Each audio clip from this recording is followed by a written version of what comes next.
Nehemiah, the man who refused to look away.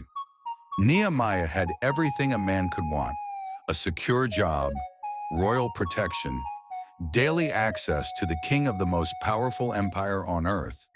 His life in Persia was safe and predictable. But one day a message arrived that shattered his peace. Jerusalem, his ancestral home, was in ruins. Its walls were broken, its gates were burned, its people lived exposed, mocked, and afraid. That night Nehemiah couldn't sleep. He didn't shout, he didn't panic, he wept. He fasted, he prayed. He poured his pain before God and whispered a dangerous prayer: "Lord, use me." Months later, the king noticed something unusual. Nehemiah, always composed, looked troubled. In the ancient world, sadness in the presence of a king could cost a man his life. But Nehemiah spoke anyway. "My city lies in ruins," he said. "Let me go and rebuild it." Silence filled the room.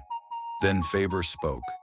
The king said yes, and sent him with authority, protection, and resources. Nehemiah didn't just leave with permission, he left with purpose. When he arrived in Jerusalem, he didn't announce himself. He waited. At night, he rode through the broken streets, tracing the cracks in the walls with his eyes. What he saw confirmed what he feared. The task was massive. The next morning, Nehemiah gathered the people. "You see the trouble we are in," he said. "Come, let us rebuild. Let us end this disgrace." Something shifted. Stones were lifted. Rubble was cleared. Hope returned. Families worked side by side. The sound of rebuilding echoed through the city. And then, the resistance came. Mockery first, threats next, conspiracies after that. Sanballat and Tobiah laughed. "What are these weak people doing?" they sneered. Nehemiah prayed and kept building. When enemies plotted attack, Nehemiah armed the workers. Some held bricks, others held swords. Everyone stayed alert. No one backed down. Half the city built, half the city stood guard.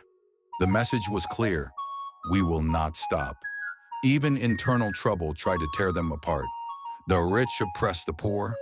Debts crushed families. Nehemiah stepped in, fearless. He confronted injustice head-on, reminding the people that rebuilding walls meant nothing if hearts were still broken. Then, against all odds, it happened. In just 52 days, the wall stood complete. The enemies fell silent. They knew this wasn't human strength. This was God. But Nehemiah wasn't finished. He gathered the people again. The law of God was read aloud. As the words rang through the streets, the people wept, then rejoiced. They repented. They renewed their covenant. Jerusalem wasn't just rebuilt, it was revived. Nehemiah stayed vigilant, correcting, reforming, restoring. He refused to let compromise creep back in. His mission wasn't fame, it was faithfulness. Nehemiah's story is not just about walls. It's about a man who saw brokenness and chose responsibility, a leader who prayed before he acted, a servant who stood firm when others laughed, and a reminder that when God calls someone to rebuild, no ruin is too great, no opposition too strong, and no time too short. Hear, O people, the words of the ancient covenant. We hear and obey.